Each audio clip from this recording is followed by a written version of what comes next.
سورۃ الطارق کی آیت نمبر 11۔ الحمدللہ وکفی وسلام علی عبادہ الذین اصطفی، خصوصا علی سید الرسل وخاتم الانبیاء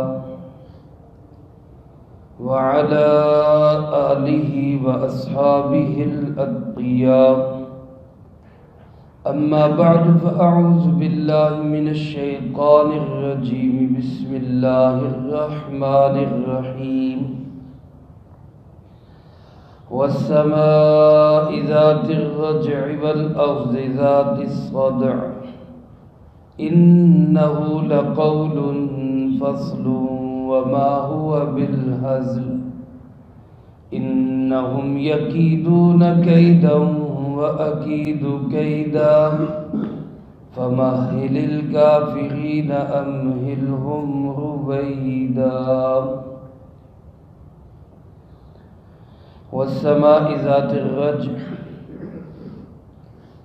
اور قسم ہے بار بار پلٹنے والے آسمان کی، والارض ذات الصدع، اور قسم ہے بار بار پھٹنے والی زمین کی، انہ لقول فصل، کوئی شک نہیں کہ یہ ایک فیصلہ کن بات ہے، وما هو بالہزل، اور یہ کوئی مذاق نہیں ہے، انہم یکیدون کیدا، یقیناً یہ لوگ سازشیں کرتے ہیں بڑی بڑی، وَأَكِيدُ كَيْدًا، اور میں بھی ایک ہی تدبیر کروں گا، فَمَهِّلِ الْكَافِرِينَ، سو آپ مہلت دے کافروں کو، أَمْهِلْهُمْ رُوَيْدًا، چھوڑ دے ان کو کچھ دیر کے لیے۔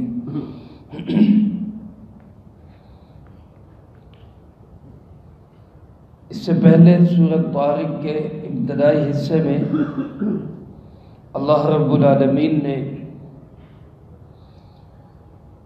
انسان کے مبدأ کو اور معاد کو ذکر کیا، انسان کی ابتدا کیا ہے اور پھر اس کی انتہا کیا ہوگی، اور اسی ضمن میں فرمایا کہ اللہ پاک اس کو اس دن دوبارہ واپس کھڑا کریں گے، واپس لوٹائیں گے، جس دن سب بھید کھول دیے جائیں گے۔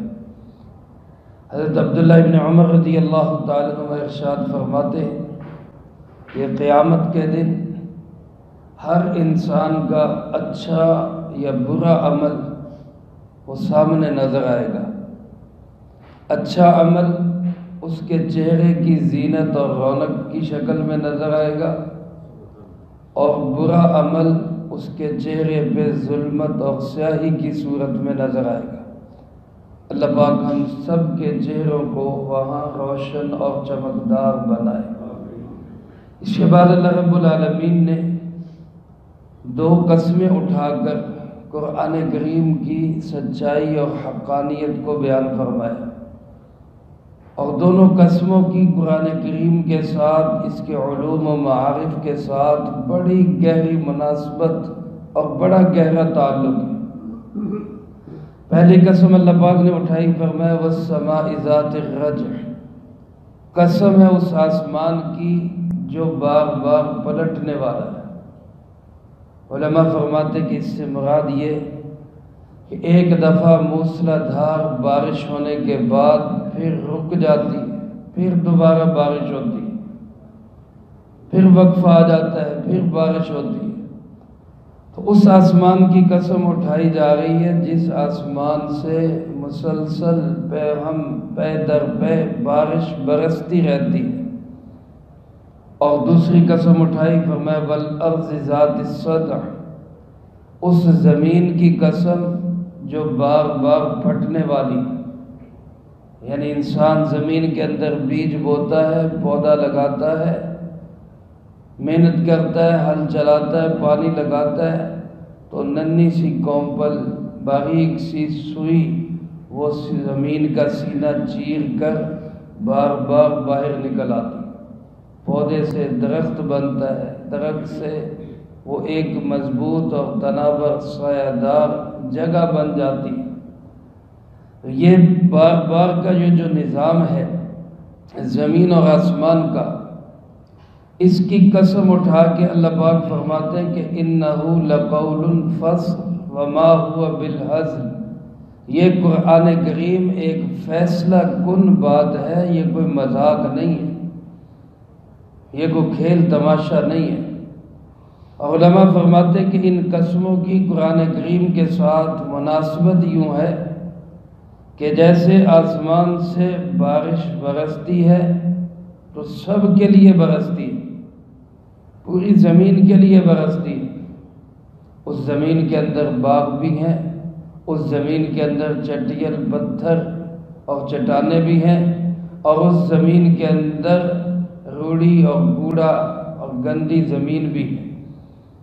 بارش ایک ہی ہے، زمین پہ برسے گی، جو باغیچہ ہے، کھیت ہے، کھلیان ہے، اس میں اس کا نتیجہ اور رزلٹ کیا ہوگا؟ باغ اور بہار کی شکل میں باہر آئے گا۔ جو چٹیل میدان ہے، چٹان ہے، اس میں کیا نتیجہ آئے گا؟ کہ وہ دھل کے صاف ہو جائے گا، لیکن اس میں کوئی چیز اگے گی نہیں، کوئی پیداوار نہیں ہوگی، پانی گرے گا اور صاف ہو جائے گا۔ اور جو روڑی اور کوڑا کرکٹ ہے، وہاں پہ بارش برسے گی تو نتیجہ کیا آئے گا؟ کہ اور زیادہ تعفن، گندگی، بدبو اور زیادہ اٹھے گی۔ فرمایا بالکل قرآن کریم بھی اسی طرح، اس کی بارش اسی طرح ہے، یہ ہر انسان کے لیے برستی ہے۔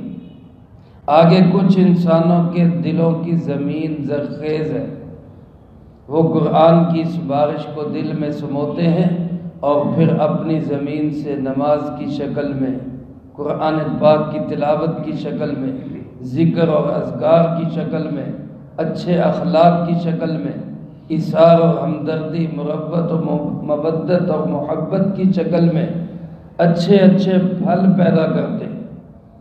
کچھ انسانوں کی زمین وہ ایک چٹیل زمین اور چٹان کی طرح ہوتی ہے کہ بارش برسی، قرآن کریم کی بارش آئی، سابقہ گندگی دھل گئی، لیکن آگے کوئی فائدہ نہیں ہوا، یعنی وقتی طور پہ اثر ہوا، کوئی پائیدار اثر انہوں نے قرآن کریم سے حاصل نہیں کیا۔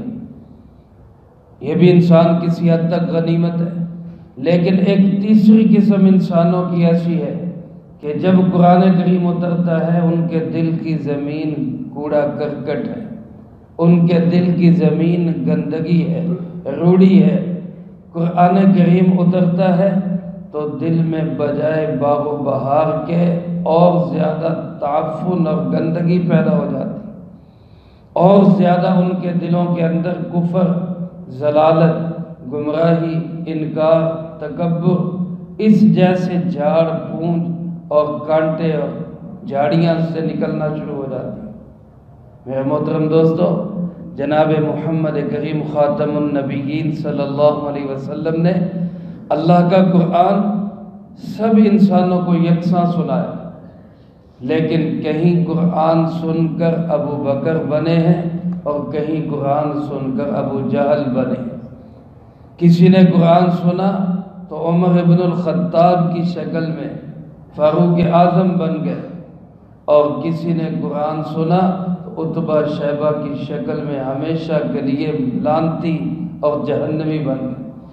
آج بھی آپ حضرات دیکھیں، قرآن کریم کی یہ دعوت سب کے لیے، پیغام سب کے لیے۔ کوئی قرآن سنے گا، اس کے دل کو اثر ہوگا، اپنی زندگی بدلے گا۔ کوئی قرآن سنے گا، سنی انسنی کر دے گا، اور کسی کے دل کے اندر قرآن سن کر نفرت کا اظہار پیدا ہوتا ہے، وہ قرآن سن کر اس سے دور بھاگتا ہے، وہ قرآن کی دعوت کو سننے کے لیے تیار نہیں ہوتا۔ لیکن اللہ پاک ارشاد فرماتے کہ یہ حقیقت ہے، سچائی ہے، اس میں کوئی شک اور شبہ کی گنجائش نہیں کہ قرآن ایک فیصلہ کن کتاب ہے۔ قرآن کریم ہر معاملے کے اندر انسان کی صحیح رہنمائی کرتا ہے۔ فرمایا یہ کوئی مذاق نہیں ہے، کھیل نہیں ہے، تماشا نہیں ہے، اللہ کا کلام ہے۔ لیکن فرمایا اس کے باوجود کچھ لوگ انہم یکیدون کیدا، اس قرآن کو مٹانے کے لیے سازشیں کرتے ہیں، تدبیریں کرتے ہیں، مکاریاں کرتے ہیں۔ یکیدون قید، جس کا معنی خفیہ پروگرام، خفیہ سازش، بیٹھ کر سکیمیں لڑانا۔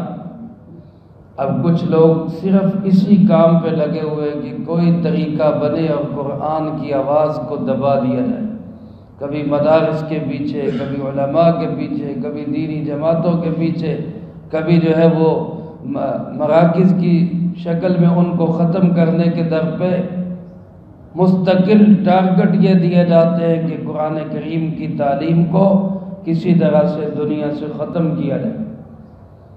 اللہ پاک فرماتے ہیں یہ اپنی تدبیروں میں لگے ہوئے ہیں، یہ اپنی سکیموں میں لگے ہوئے ہیں، یہ اپنی سازشوں کا جال اور تانے بانے بن رہے ہیں۔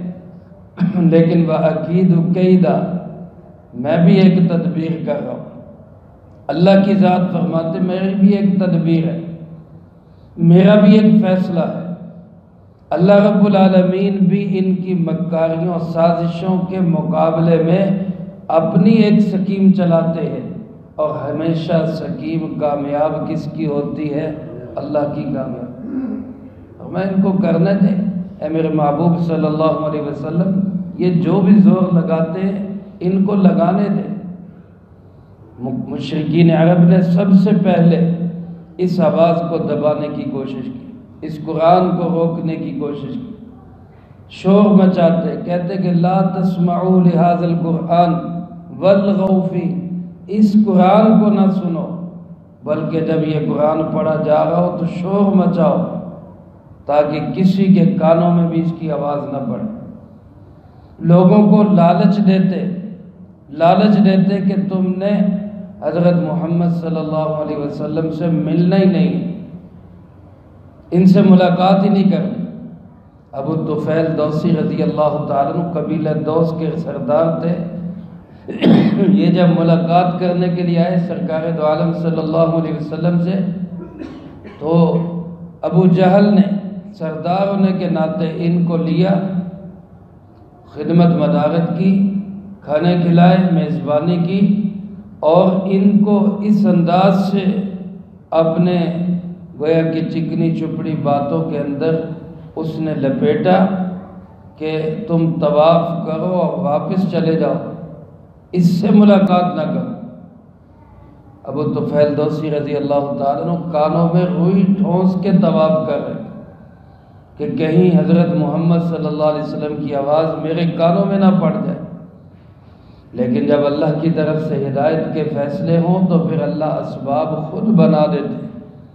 طواف کے دوران ہی کان کی روئی ذرا سی سر کی، ادھر جناب محمد کریم صلی اللہ علیہ وسلم کی زبان مبارک سے، میٹھی زبان سے قرآن کریم کے پیارے الفاظ کانوں میں پڑے تو دل سے کفر اور ضلالت ختم ہوتی گئی، اس کی جگہ ایمان، توحید، اور اس کی جگہ نور اور ہدایت آ گئی۔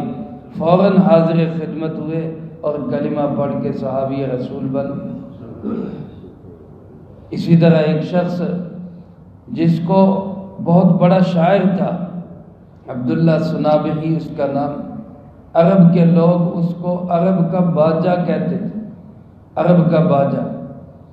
وہ جس کی شان میں یا مذمت میں کوئی شعر لکھ دیتا، اگر شان میں لکھ دیتا تو پورے عرب میں اس کی بلے بلے ہو جاتی، کسی کی مذمت میں لکھ دیتا تو سب کے ہاں اس کو گویا کہ لعنتی سمجھا جاتا، یوں سمجھے کہ اس زمانے کا بہترین چینل تھا وہ۔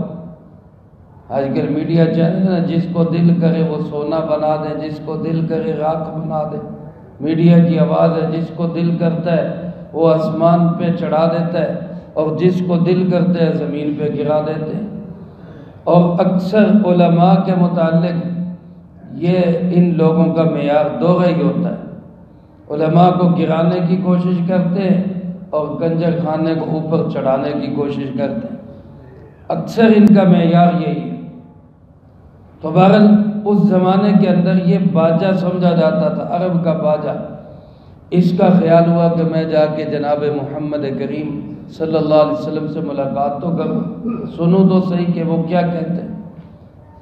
اب یہ شخص آیا تو ابو جہل نے اس کا راستہ روکا اور اس کو لالچ دیا کہ تو آپ صلی اللہ علیہ وسلم سے ملاقات نہ کر، کیونکہ اس کو خطرہ تھا کہ اگر اس کی ملاقات ہو گئی اور یہ متاثر ہو گیا اور اس نے حضور نبی کریم صلی اللہ علیہ وسلم کی شان میں کچھ لکھ دیا تو پھر آپ کی آواز کو عرب میں پھیلنے سے کوئی روک نہیں سکتا۔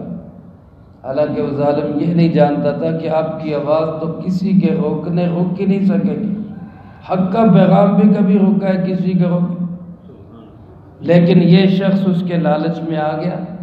اس نے 100 اونٹ بمائے ساز و سامان سب کچھ تیار اس کو دینے کا وعدہ کر کے اس کو واپس بھیج دیا، ملاقات نہ کر۔ اللہ کی شان، بدقسمت انسان تھا، نصیب میں ہدایت نہیں تھی، لالچ میں آ گیا، اتنا ساز و سامان لے کر واپس چلا، اپنے گھر بھی نہیں پہنچا، راستے میں ہی سواری سے گرا اور گردن کی ہڈی ٹوٹی اور راستے میں ہی مر گیا۔ ساز و سامان بھی ادھر ہی رہ گیا، دنیا بھی گئی، آخرت بھی گئی۔ تو میرے محترم دوستو، کہنے کا مقصد یہ ہے کہ مشرکین عرب نے تب بھی بڑی سازشیں لڑائیں، بڑی سکیمیں لڑائیں، کسی طرح حق کی آواز کو روکے۔ آج کا باطل، آج کا دشمن اسلام بھی زمین و آسمان کے قلابے ملاتا ہے، سازشیں کرتا ہے، پہاڑوں جیسے بڑے بڑے مکر کرتا ہے کہ کسی طرح حق کی آواز کو دبا لے، لیکن اللہ کے مقابلے میں کسی کی سکیم کبھی چل نہیں سکتی، کبھی کامیاب نہیں ہو سکتی۔ اس لیے اللہ پاک فرماتے ہیں میرے محبوب صلی اللہ علیہ وسلم فَمَهِّلِ الْكَافِرِينَ، ان کافروں کو آپ مہلت دے دیں، ڈھیل دے دیں، ان کو ان کے حال پہ چھوڑ دیں۔ أَمْهِلْهُمْ رُوَيْدًا، چند دن، تھوڑا وقت، کچھ عرصہ ان کو مہلت دے دیں، میں خود ان کی پکڑ کروں۔ چنانچہ بدر کا میدان سجا تو انہی مشرکین عرب کو اللہ رب العالمین نے ان نہتے اور کمزور خالی ہاتھ مسلمانوں کے ہاتھوں ذلیل و رسوا کر کے ذلت امیز شکست سے دوچار کی۔ اور آج تک رہتی دنیا تک یہ مثال، آج بھی مسلمان اپنی تمام تر بشری کمزوریوں کے باوجود حق کے لیے کھڑا ہوگا تو اللہ پاک بالآخر انجام کا فتح اور کامیابی مسلمان کو ہی نصیب فرمائے گا۔ اس لیے میرے محترم دوستو، آج ضرورت ہے اس بات کی کہ ہم قرآن مٹانے والوں میں شامل نہ ہو بلکہ قرآن کو پھیلانے والوں میں شامل ہو، قرآن کی دعوت کو آگے نشر کرنے والوں میں، اس کے پیغام کو آگے پہنچانے والوں میں شامل ہو جائے۔ اللہ مجھے آپ کو سب کو اس کی توفیق نصیب فرمائے، جو کہا سنا اس کو زندگی میں لا کے دوسروں تک پہنچانے کی توفیق عطا فرمائے۔ اللہم انت السلام و منک السلام، تبارک ربنا و تعالیت یا ذا الجلال والاکرام۔ اللہم اعنا علی ذکرک و شکرک و حسن عبادتک۔ اللہم احسن عاقبتنا فی الامور کلها وأجرنا من خزي الدنيا